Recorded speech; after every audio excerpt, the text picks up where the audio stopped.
할렐루야. 오늘도 우리에게 새날을 허락해 주신 하나님 앞에 감사와 영광의 박수 힘차게 돌리겠습니다.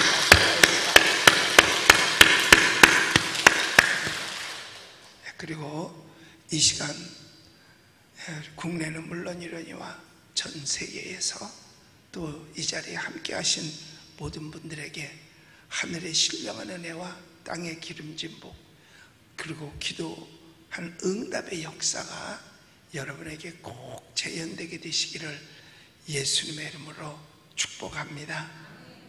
여러분, 책망을 들을 줄 아는 사람이 복이 있는 사람입니다. 그런데 칭찬은 잘했을 때 칭찬을 하는 것이고 책망은 못했을 때 하는 것입니다. 그런데 못했는데도 칭찬을 해주면 어떤 현상이 오느냐? 그게 잘한 줄로 착각을 하는 거예요. 잘했을 땐 반드시 칭찬을 해서 박수도 쳐주고 격려도 해야 돼요.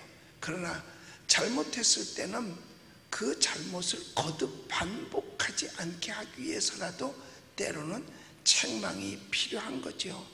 그런데 그 책망을 들을 줄 아는 자가 복이 있다라고 오늘 여러분과 함께 읽은 이 12절 말씀에서 이야기해 주고 있어요. 그러니까 주의 교훈하심을 받는 자가 복이 있다. 징벌은 책망이에요. 그 책망 때 가르쳐 주는 것을 받아들일 줄 아는 사람이 성숙한 사람이고 복이 있는 사람이에요.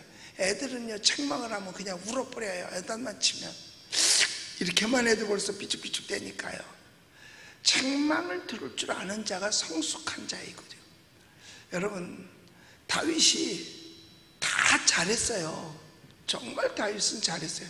그런데 잘못한 게 한 가지가 성경에 등장을 하지요. 그거 바로 뭐냐 하면 부하의 아내를 자기가 소유로 삼아요. 자기의 여하튼 자기 걸로 만드는 거나 마찬가지죠. 그때 선지자 나단이 와서 책망을 하잖아요. 그것도 비유를 들어서 말합니다. 한 집이 있는데 그 집은 부잣집인데 손님이 왔다. 그런데 이웃집, 가난한 집, 겨우 양 한 마리 있는 집에 가서 그 양을 뺏어서 자기 손님을 위해서 잡아서 대접을 했다. 아니, 우리나라에 이런 나쁜 놈이 있느냐? 그 놈을 당장 잡아들이라. 그리고 잡아서 갚아주는데 몇 배로 보태서 갚아주게 하라 그랬어요. 그런 사람이 어디냐 그랬더니 바로 당신입니다. 너는 왕이니까 신하도 많고 궁녀도 있을 텐데 어떻게 신하에 하나밖에 없는 아내를 뺏어다가 네 놀이개로 삼았느냐? 야단을 칩니다. 그럴 때 그걸 받아들여요. 그리고 침상에서 눈물로 회개를 합니다. 눈물로 회개를 하고 하나님 잘못했다고 책임지겠습니다. 왜냐면 이미 그는 간음죄, 살인죄를 다 범했거든요. 그 죄값으로 그는 엄청난 시련을 겪어요. 낳은 아이가 죽지요. 또 낳은 아이들끼리 싸우지요. 죽이지요. 하여튼 그 죄값을 치릅니다. 치르기는. 그러나 그는 잘못을 책망했을 때 받아들일 줄 아는 사람이었어요. 그게 하나님의 마음에 합했었죠. 근데 반대로 사울 왕은 책망을 들을 줄 모르고 변명을 합니다. 변명을 하는 거예요.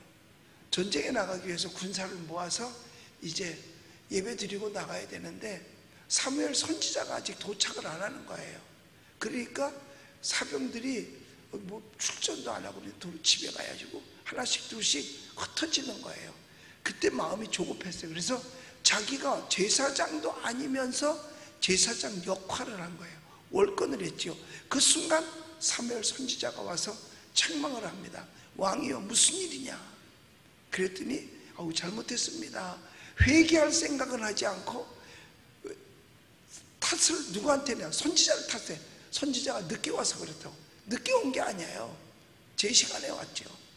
그리고 또 백성들이 자꾸 흩어져서 군인의 숫자가 줄어들 것 같아서 그랬습니다 라고 합니다. 그래서 책망을 하는 거죠. 어떻게 그렇게 할 수 있느냐. 그리고 벌을 내리는데 대가 끊어지리라. 그 사무엘을 이야기하니까 사울 왕은 대가 나중에 끊어져 버려요. 없어져 버립니다. 여러분, 두 사람을 놓고 볼 때 한 사람이 죄가 사실 더 컸어요. 그럼에도 그 책망을 들을 줄 아는 사람이었고, 한 사람은 책망을 듣지 않고 변명을 늘어놓으려고 그랬어요. 너 왜 그랬으니까? 아니요, 이유를 많이 다는 거죠. 하나님은 변명 듣기를 원하시는 분이 아닙니다. 책망을 들을 줄 알아야 돼요.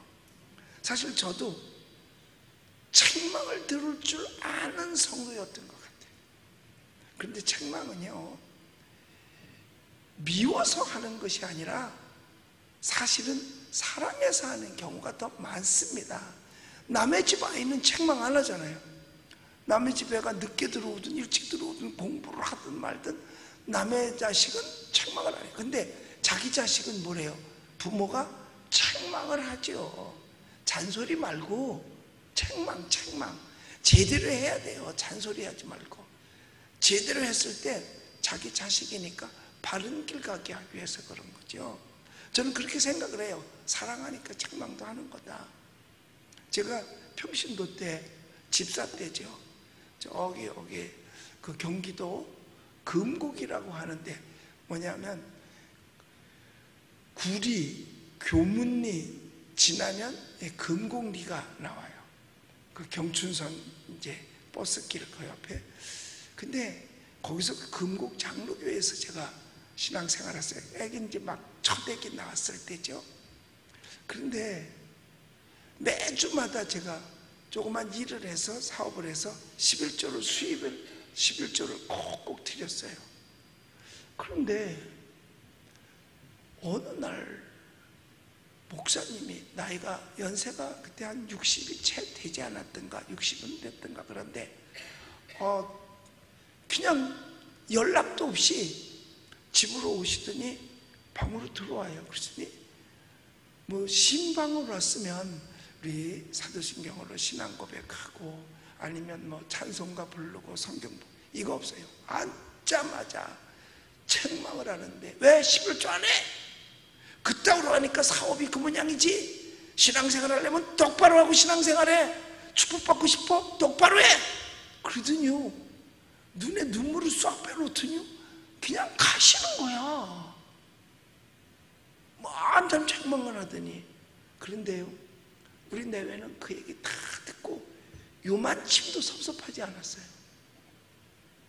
맞아, 그럴지도 몰라. 근데 사실은 수금을 못했기 때문에 돈이 안 들어왔잖아. 그러니까 11조를 안 했던 건데 책망을 해요. 한 30분 뒤에 전도사님이 오시더니 야단 안 맞았지 목사님한테? 예. 그랬어요. 마음 아파? 아니요, 괜찮아요. 저희들 괜찮아요. 그랬더니 목사님이 아무한테나 그렇게 책망 못해. 믿거라 하니까 책망도 하는 거야. 사랑하니까 책망도 하는 거야. 아무한테 그렇게 하면 교인 다 떠나게? 그러면서 위로를 해주시더라고요. 그래도 저희들 괜찮았어요. 그래, 맞아, 열심히 해야지. 또 한 번은 이제 제가 우리 집사람이 이제 성가대를 하고 내가 그 깐남뱅이를 내가 예배 시간에 봤어요. 근데 자기는 성가대에 앉아서 찬양하고 하고 나는 뒤에서 없든지 안아가지고 예배 시간에 애 흔들고 있는 게 우리 집사람 보기에 좀 안쓰러웠던 것 같아. 나도 또 그렇고 썩 좋은 건 아닌데. 그래서 예배를 마치고 나서 목사님, 우리 봉사를 애기 좀 조금 키워놓고 좀 봉사를 하면 어떻겠어요? 그랬더니 대짜고짜로 교환내 아니면은 뭐 성가대 할 사람이 없는 줄 알아? 시골 교회인데요. 할 사람이 없는 줄 알아? 그러면서 야단을 치는 거예요. 그래서 그냥 그 야단을 다 맞았어요. 그래도 난 우리 안 삐졌어. 그래도 안 삐졌어요. 그리고 신앙생활 열심히 했어요. 그러고 나서 나중에 내가 이제 그 사업에 실패를 하고 나서 신학교를 가게 된 거죠. 그리고 이제 신학교에서 신학생활을 하면서 졸업반에 예배당을 개척했잖아요. 교회를 불광동에 개척을 하고 교회에 조그만 봉고차, 지금 그땐 그 현대 포터야. 그걸 다른 시골 교회 목사님네가 판다 그래서 그거를 사왔어요. 이제 그리고 그걸로 이제 운전을 하고. 근데 처음에 이제 그 차를 사기 전이구나. 제가 대조동 시장, 불광 시장으로 쪽으로 이렇게 가는데 금곡 장로교회 봉고차가 서 있는 거야. 그래서 하도 반가워서 그래서 쫓아갔어요. 가봤더니 목사님이 거기 앉아 계시는 거야. 그랬더니 창문, 내가 바깥에 있어 두들기니까 창문을, 지금은 이렇게 꾹 누르면 쑥 내려가지만 40년 전에는요 이거 돌려야지 유리창 내려갈 때야. 이렇게 돌려서 내려서 그래서 제가 목사님 반갑습니다. 안녕하세요. 건강하시죠? 그랬더니 첫 마디가 내가 교회 개척했대 소리 들었어. 그리고 개척하면서도 교회가 부흥됐다는 소리도 들었어. 그때 우리 교인이 한 50명 됐었거든. 개척하자마자 그 소리도 들었어. 그런데 거기 그 교회에 심집사만큼 야단 먹을 수 있는 교인 몇 명이나 있어 그러더라고요. 심집사. 그때 그 목사님한테 나는 영원히 집사야. 그 교회 집사였으니까. 심집사만큼 야단 먹을 수 있는 교인이 몇 명이나 돼? 라고 물으시더라고요. 그때 내가 머릿속으로 우리 교인을 싹 스쳐봤어.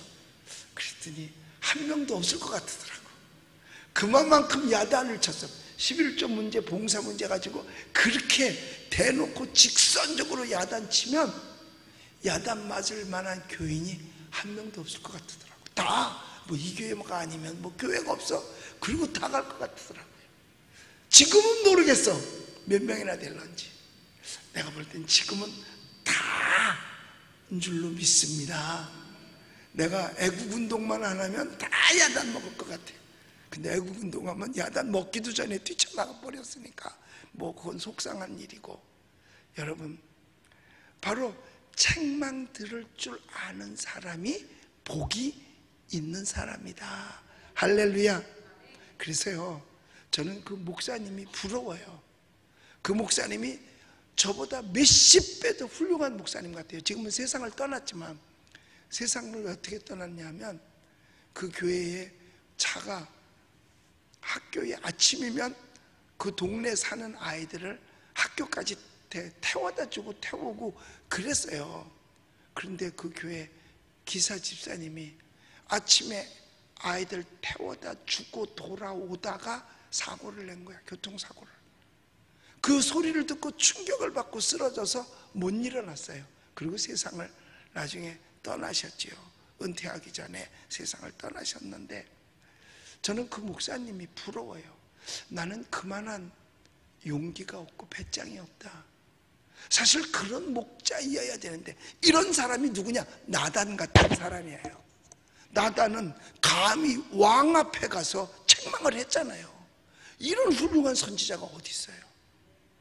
책망 들을 줄 아는 사람도 훌륭하지만 책망할 줄 아는 주의 종도 훌륭한 사람이에요. 감히 말 못해요. 성도들한테 요즘이요. 뭐 교회가 여기는 아니면 없어? 그러니까 목사님들이 강단에서도 해야 할 말들을 못하는 목사님들이 얼마나 많게요. 뭐 얼마나. 그러니까 목사는 책망을, 하나님 앞에 책망 들을 줄도 알아야 되고 책망을 할 줄도 알아야 돼요. 그래서 신하는요 간신이 있고 충신이 있고 양신이 있답니다.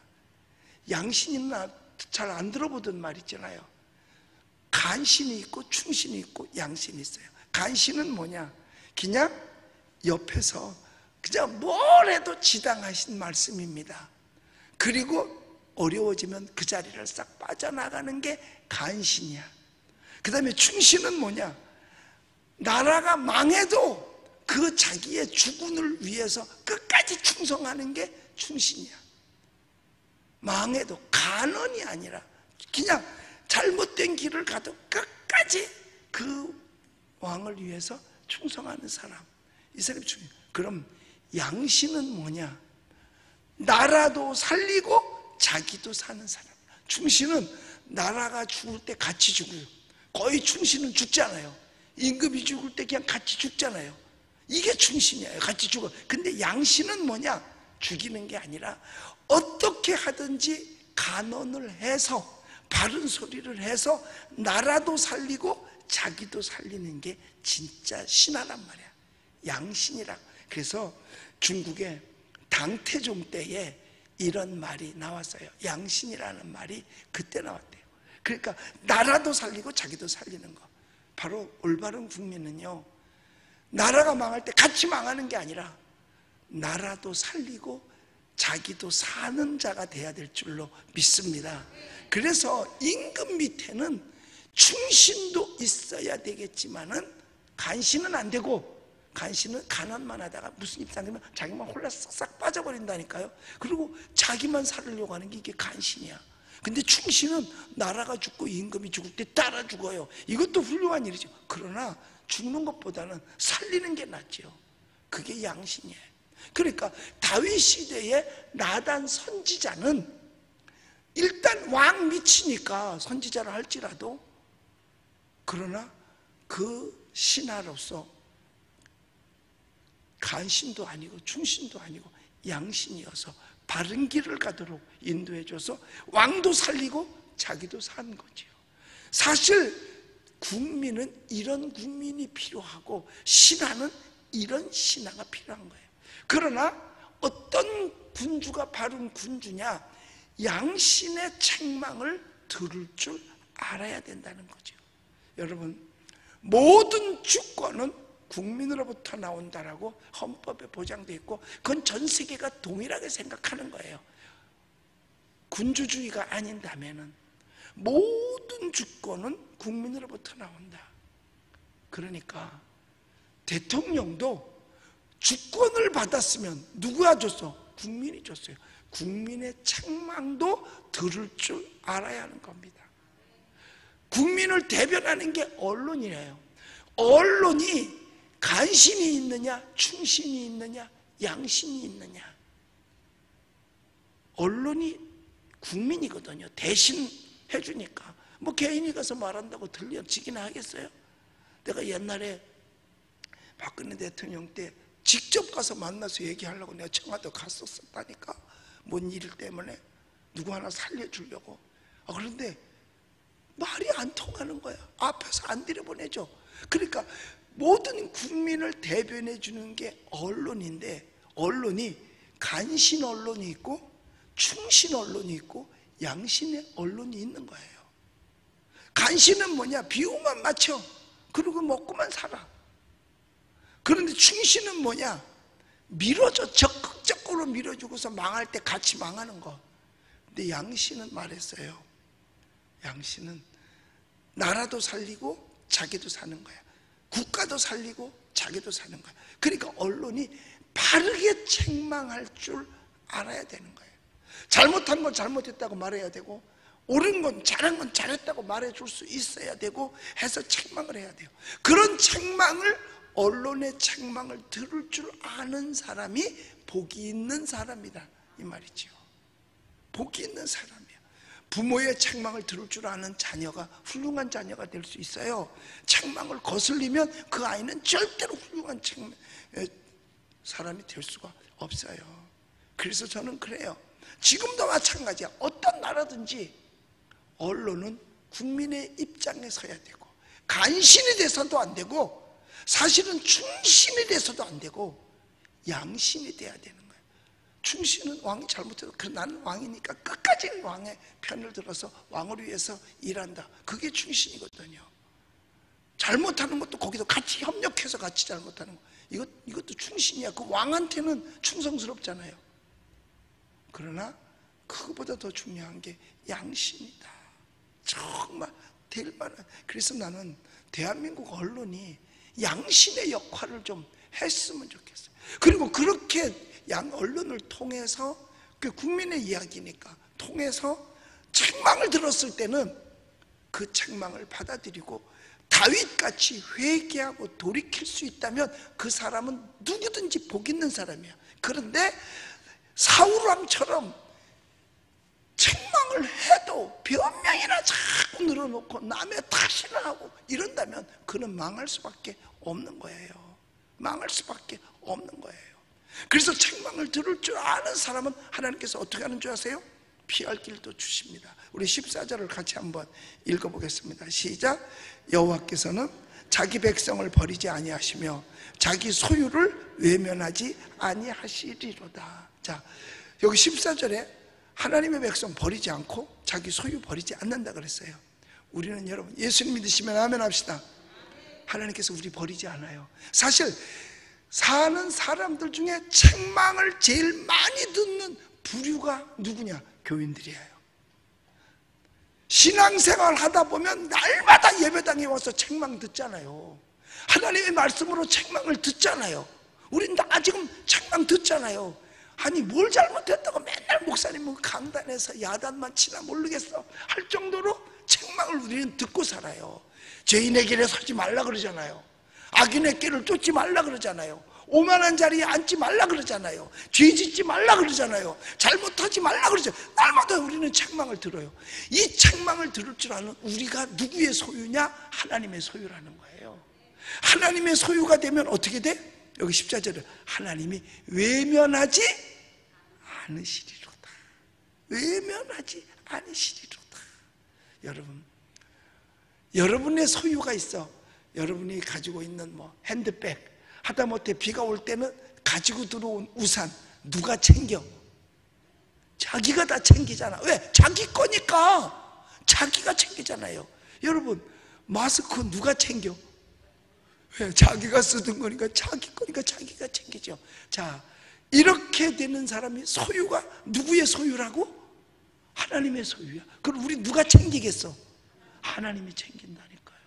우리는 책망을 들을 줄 아는 자이기 때문에 하나님이 챙겨요. 그러니까 여러분, 우리 안심하고 사시기를 주님의 이름으로 축복합니다. 피할 길도 주세요. 그래서 우리 기독교인들은 핍박을 받아도 환난을 받아도 힘을 잃지 말아야 돼요. 왜? 하나님이 마침내는 챙기실 거니까. 하나님이 챙겨주신다니까요. 사랑하는 성도 여러분, 저는 오늘 이 말씀을 준비하면서 우리 대한민국 모든 사람들이 하나님에게 양심이 돼야 되고 뿐만 아니라 이 나라에도 양심이 돼야 돼요. 망할 때 같이 망하도록 충성스럽게 따라가는 것이 아니라 잘못된 가는 길을 바로 갈 수 있도록 지적을 해서 그 길로 가면 안 된다라고 가르쳐 줘야 돼요. 그러니까 지금 차별금지법은 잘못돼 가는 길이잖아요. 이건 누가 봐도 몇 사람 빼놓고 당사자 아닌다면은요 다 잘못된 거 알아요. 그런데도 끝까지 가. 변명하면서 끝까지 가. 무슨 변명? 그 선천적으로 그런 거라고 변명하면서 가요. 변명하면 망하는 거예요. 그러니까 모든 기독교인들이 나서서 잘못됐다고 책망을 하는 거잖아요. 그걸 들을 줄 모르면 망하는 겁니다. 우리는요 성경을 읽다가 또 말씀을 듣다가도 마음속에 책망이 오면 다윗처럼 받아들일 줄 아는 우리들이 된다면 여러분, 우리는 하나님의 소유로 하나님이 외면하지 않으시고 하나님이 버리지 아니하시고 지켜주시는 줄로 믿습니다. 우리 믿음의 성공자, 책망을 들을 줄 아는 저와 여러분들이 되고, 또 언론이 하나님의 은혜 가운데 정말 나라가 잘못되어져 갈 때 정직하게 사명 가지고 선지자의 사명. 과거에 구약시대에는 언론이 선지자밖에 없었어요. 그게 언론이야. 선지자가. 다른 사람들은 다 뭐 목 축업하고 양 기르고 뭐 농사 짓는데 무슨 언론의 자격이나 있어. 근데 선지자가 언론의 역할을 해서 왕과 백성들을 향해서 하나님의 말씀을 외쳤잖아요. 근데 잘할 때는 선지자가 필요가 없었어요. 왜? 책망거리가 없었으니까. 근데 백성들이 잘못할 때 선지자가 필요했던 거예요.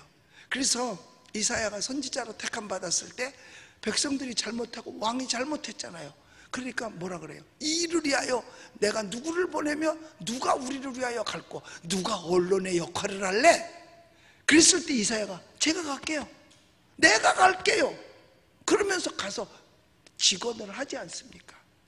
그래서 우리의 말이 언론이 돼야 되고, 언론은 직언을 할 수 있어야 되고 책망을 할 수 있어야 되고, 그것을 받는 사람은 책망을 듣고 회개할 줄 알을 때에 여러분 나라가 곤고히 든든히 서가게 될 줄로 믿습니다. 우리는 각자 개인적으로 하나님의 책망 들을 줄 아는 자, 또 좀 더 나아가서는 책망을 할 줄 아는 자, 용기 있는 저와 여러분이 되시기를 예수 이름으로 축원합니다. 기도하겠습니다.